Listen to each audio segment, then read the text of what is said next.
Good morning. I My name is Dana Chandler. I am the university's archivist at Tuskegee University, and I'm very pleased to have the opportunity to speak to you this morning about one of my favorite subjects, Booker T. Washington. The seminar that's been put on today at Hines Community College is one that's been long overdue to discuss the many different organizations that came out of our organization.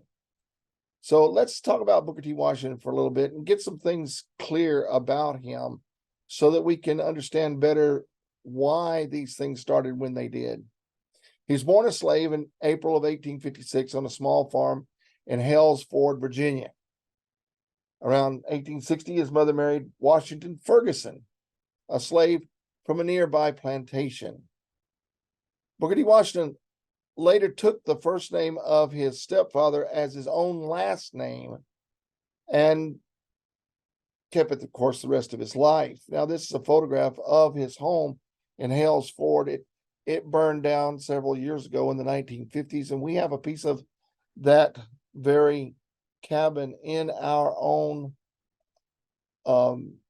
archives here at Tuskegee.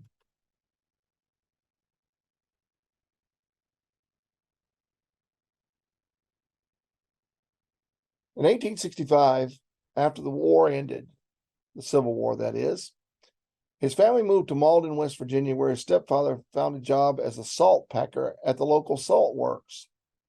In 1868, at 12 years old, Booker T. Washington found a job as a houseboy in the home of General Lewis Ruffner and his wife, Viola.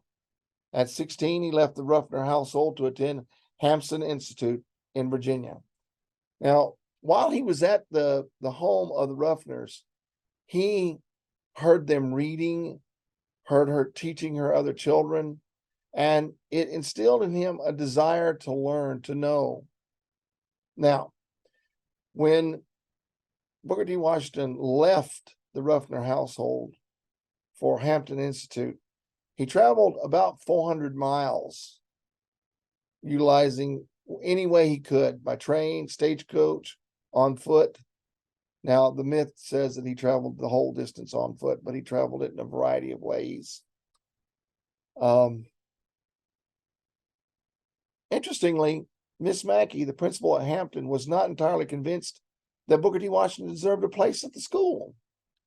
She asked Washington to clean and sweep a recitation room, and he did a job so thorough that she pronounced him fit for admission. Now, that's pretty cool. In his memoir, Up from Slavery, he later referred to that experience as his college examination. In order to pay room and board, he worked as janitor and any odd jobs that he could. And he always did a great job. At his 1875 commencement, Washington was among those called upon to speak. A reporter from the New York Times was present and praised Washington's speech in his column the following day, noting that Washington's talk was very stirring. He returned to Malden and taught there for 3 years. Abruptly and inexplicably, he quit his post, enrolling in a Baptist theological school in Washington, D.C. What's interesting about that event is only after 6 months, and rarely ever mentioned in his period of life, he quit. He quit the Baptist seminary. Now, there's a lot of notions about that event in his life, a lot of speculation, but it may have come down to Booker T. Washington not being satisfied with the amount of work that people were doing there at that time, that some had actually taken on the position in the seminary in order to avoid hard work in the fields. In February 1879, Washington was invited by Hampton headmaster General Armstrong to give the spring commencement speech. General Armstrong was so impressed, and his speech was so well received that Armstrong offered him a teaching position at the school. Washington began teaching his popular night classes in the fall of 1879. Soon, night enrollment tripled. Now, this young man had something about him, some way that he was able to impart excitement about learning. Later on, a group from Tuskegee, Alabama, led by the founders of Tuskegee, Lewis Adams and George W. Campbell, sought for a qualified white man to run their new school for blacks in Macon County. In May of 1881, General Armstrong suggested Washington for the job. Now, this is where it gets really interesting. At only 25 years old, he became the principal of Tuskegee Normal and Industrial Institute. When he arrived in 1881, he was surprised to find that the school had not yet been built. Only the funding that was earmarked from the state for teacher salaries and not for supplies or the building of the facility.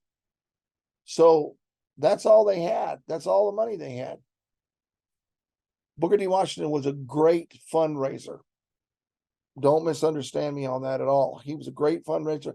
And that shows up with how those that built these little Tuskegees also took his ideas, his methodology, and translated that into the ability to build their own schools. He quickly found a suitable plot of farmland for the school and raised enough money for down payment. Originally, he held classes in an old shack adjacent to a church. The first classes began an astonishing 10 days after Washington's arrival at Tuskegee. This is a 25-year-old man. Now, I'm going to say this in all kindness. People just really don't know Washington. The biographies of Washington don't speak about all of his capabilities, his intelligence, his tenacity. At 25 years old. Now, this photo is taken of the first two buildings at Tuskegee. It was actually taken in the 1930s, but shows the buildings in the dilapidated state. They would soon be torn down because they had gotten to be so dilapidated. This is an interesting photograph. I want to just speak to it for just a minute. You know, I mentioned that Lewis Adams and George W. Campbell came to recruit somebody from Hampton to be the first principal at Tuskegee. Well, this photograph right here is impressive because what this photograph shows is Booker T. Washington, who is leaned up against the fence, and George W. Campbell walking toward the camera. And this is the only other photograph of George W. Campbell that we're familiar with. And it shows how closely he worked with Washington throughout the rest and remainder of his life. The school developed through the efforts, of course, of Lewis Adams, and a former slave, and George W. Campbell, a former slave owner, who saw in the late 1870s a need for the education of African Americans in rural Macon County. Now, the photo on the bottom right shows George Washington Campbell. And we thought that was the only photograph of him until we found the other one in our archives. Now, many have attributed the term Uncle Tom to Booker T. Washington. Uncle Tom, the title Uncle Tom was often attributed to W.E.B. Du Bois. Actually, Frenchman Edmond Bartholomé, who termed Washington's autobiography A New Uncle Tom's Cabin, he said it was equally captivating, but more modern and truer.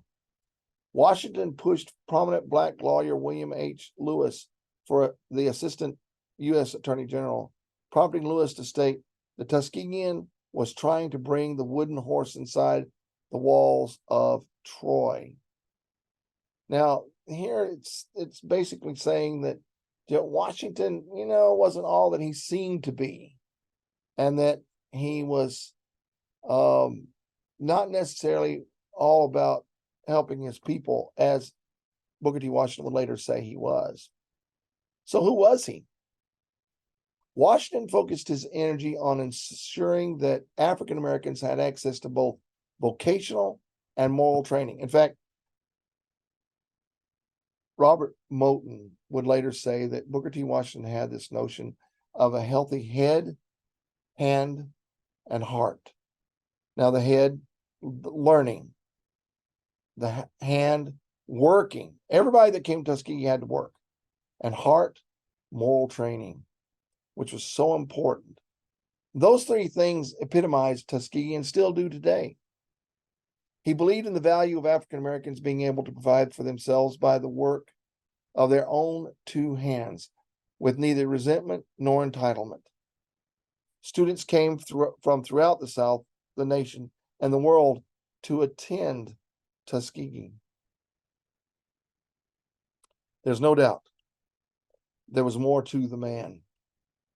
He was the founder of the National Negro Business League, the National Negro Health Week, the Jessup Wagon, which was intimately involved with the Extension Service, which the basic ideas for Extension actually began with Booker T. Washington, the Rosenwald schools, the farmers' conferences, and the Extension Service itself. Let's look at each one of these, okay? The National Negro Business League, founded in Boston, Massachusetts in 1900 by Booker T. Washington with the support of Andrew Carnegie. And that's another thing about Booker T. Washington. He went straight to the most prominent men in the United States of America for support for the school. The mission and main goal of the National Negro Business League was to promote the commercial and financial development of the Negro. It was recognized as composed of Negro men and women who had achieved success along business lines. The organization was formally incorporated in 1901 in New York and established 320 chapters across the United States. Now, this business league was a foundation, the foundation for many of the prominent businesses and their successes in these other locations across the nation. The league included Negro small businesses, doctors, farmers, other professionals, craftsmen. Washington felt there was a need for African Americans to build an economic network and allow that to be a catalyst for change and social improvement. In fact, this is what's said about the National Negro Business League. The league organized the National Negro Business League service to help the Negro businessmen of the country solve their merchandising and advertising problems, promoted advertising in Negro newspapers and magazines, and influenced national advertisers to use Negro publications in reaching this importantly valuable group of people with its tremendous purchasing power. Now, that's insight. That's insight. Booker T. Washington realized that, hey, African Americans have got this purchasing power, and we've not taken advantage of it. They've turned to white-owned businesses when black-owned businesses, they could be successful, more successful, because of the right advertising, the right merchandising. The National Negro Health Week, very important. 1914, Washington viewed the poor health status of Black Americans as an obstacle to economic progress and issued a call for the Negro people to join in a movement which will be known as the Health Improvement Week. It evolved in the National Negro Health Week and was observed annually for 35 years. Robert R. Moton, second president of Tuskegee University, wrote, "The National Negro Health Week met Washington's philosophy of the head, hand, and heart, and health." Moton, who was the guiding force after Washington, further noted, it is an annual observance in which local, county, and state and national organizations of both races, as well as the federal government, now cooperate. That was amazing at that time. To have cooperation within all those different organizations. The Jessup Wagon. The concept for the Jessup Wagon was actually Washington's, not George Washington Carver's, not somebody else, Washington's. He instructed George Washington Carver to design the wagon. It was named in honor of Morris Jessup, a New York banker and philanthropist who financed its construction. The vehicle was used as Tuskegee's movable school. The wagon contained newly developed tools and fertilizers, as well as a number of agricultural demonstration items, and traveled all over the South, specifically to instruct farmers and sharecroppers in rural regions of the South about efficient farming methods. Now, what's also interesting, this became such a popular venue that plantation owners all over the South would request them to come visit them and teach the sharecroppers how best to grow their crops. And other farmers, they would have a central location, and these people would come and they would learn how to be better at their craft. Now, this is the beginning of extension work here in the South and throughout the nation. This is the model that's used for extension work. Rosenwald schools. Due to the sorry state of education for blacks, Washington thought that self-help and Northern philanthropy could transform public schools for African Americans. From the 1910s into the early 1930s, more than 4,977 school buildings were constructed in African American communities throughout 15 southern states. They would send money from different places, but the seed money came initially from Chicago philanthropist Julius Rosenwald, the CEO of Sears Roebuck and Company. Washington's vision and Julius Rosenwald's philanthropic commitment, plus local donations and hands-on work by thousands of community members, all came together to create Rosenwald schools. Now, this is the first of 6 in the area around Tuskegee. Rosenwald School in Notasulga, Alabama, built in 1913 at the cost of just $900. And these schools were designed, before that, school buildings were just shacks. And they weren't very comfortable. They weren't very hygienic. Booker T. Washington had a vision to make these schools into something special for students to learn, an environment that they could learn in. And that's why you see so many windows in this building. It's to let the light shine in and the children to have an opportunity to learn in an environment that promoted learning. Farmers in Washington. Washington developed several methods to reach the rural population at Tuskegee Institute, including the annual Negro Conference, the monthly Farmers Institute, and the Farmers Short Courses in Agriculture, all in an attempt aimed at bringing modern agricultural tools and methods to rural areas and people in Alabama. Washington hired Thomas Monroe Campbell, and he eventually became the first cooperative extension agent in the United States and headed the first regional extension program as a field agent for the Department of Agriculture. Now, we can thank Booker T. Washington for extension service in the United States. And not only that, he surrounded the school with teachers that were the best at the time. The best and the brightest came to Tuskegee to teach. Robert R. Taylor, the first African-American to graduate from MIT with an architect's degree. George Washington Carver. John Kinney. Well, let's look at each one of those. The Tuskegee faculty sought to teach their students basic skills to take back to their mostly rural Black communities throughout the South. This was a school that was meant to teach others to be teachers. The main goal was not to produce farmers and tradesmen, but teachers of farming and trades who taught in the new schools and colleges for Blacks across the South. That's why we have so many Little Tuskegees. Robert R. Taylor, an amazing architect, and designed most of the old buildings that were here on campus. He's the first accredited African-American architect. He was also the first African-American student to graduate with architect degree at MIT in 1888. Additionally, he designed the buildings such as the cafeteria, the emeries, and so on. George Washington Carver, of course, we all know him. In 1896, Booker T. Washington, the first principal and president, invited Carver to come and to manage the farm.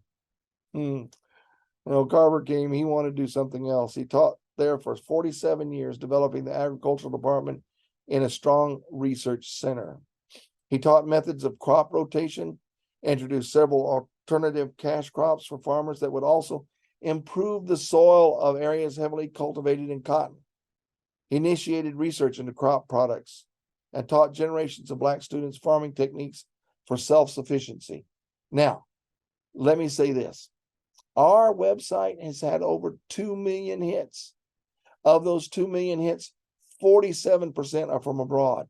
Of that 47, close to 77% are looking at, the people that are coming onto our website are looking at one collection only, and that's the George Washington Carver Bulletins. Why are they doing it? And this is places all over the world, Peru, India, Pakistan, all over Africa, even places like Georgia in the old Soviet Union. They're looking at our website in order to learn ways to better help their farming, because they're farming like we farmed at the turn of the century. They're farming using techniques that don't include fertilizer and pest control. And so they're looking at Carver still today to make their lives better. John Kinney. He became the school's physician in Tuskegee. He was Washington's personal physician as well as George Washington Carver's personal physician. In 1909, Dr. Kinney founded the National Medical Association, the Black wing of the AMA, and its journal, which he edited for 40 years. He hired Monroe Work, the author of the Negro Yearbook. He hired Warren Logan, treasurer and acting principal when Washington was away. He hired Albion Holsey, who worked with the National Negro Business League.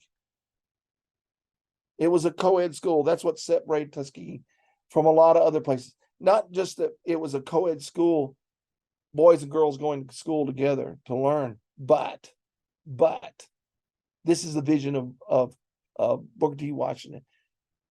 He allowed women to teach men. Look at this photo in the upper left-hand corner. Women are teaching young men. That's just amazing. Why? Because it's over 20 years before the women's suffrage movement. It's impressive what he was able to do. He was a civil rights pioneer. Look at these photos. He's surrounded by whites. Why? Because they saw in him a visionary that they could stand behind, they could help. Washington found himself at the center of controversy in October of 1901 when he accepted an invitation from President Theodore Roosevelt to dine at the White House. Roosevelt had long admired Washington and even sought his advice on a few occasions. Roosevelt felt it only fitting that he invite Washington to dinner. But the very notion that the president had dined with a Black man at the White House created a furor among whites, both Northerners and Southerners. He's the first African American to eat at the White House. Many African Americans, however, took it as a sign of progress in the quest for racial equality.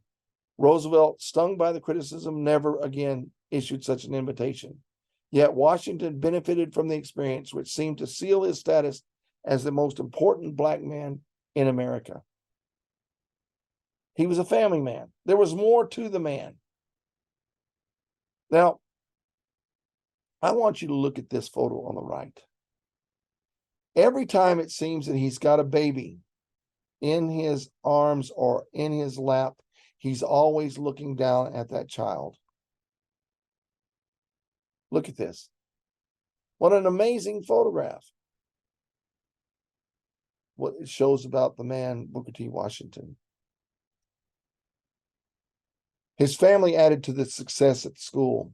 All three wives contributed to the success of the university, prompting Washington to note that the school would not have been as successful without their input.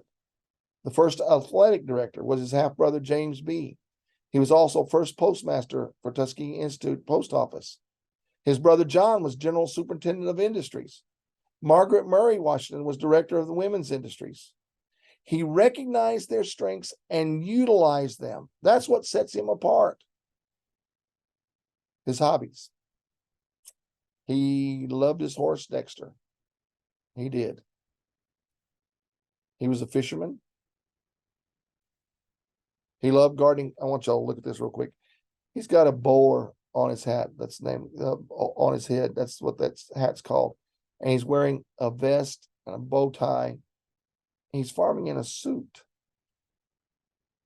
He gave his all to Tuskegee. Washington's frequent travel and busy lifestyle eventually took a toll on his health. He developed high blood pressure and kidney disease in his 50s and became seriously ill while on a trip to New York in November of 1915. Insisting that he die at home, Washington boarded a train with his wife for Tuskegee. Not Virginia. That's not his home. Tuskegee was his home. He was unconscious when they arrived and died a few hours later on November 14th, 1915, at the age of 59. Booker T. Washington wrote this about himself. I have learned that success is to be measured not so much by the position that one has reached in life as by the obstacles which he has had to overcome while trying to succeed.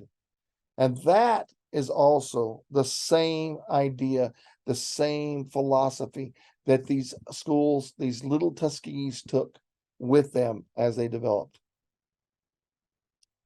Thank you for your kind attention today to my presentation. I hope it's been beneficial. I hope it sets the stage, lays a foundation for what's to come.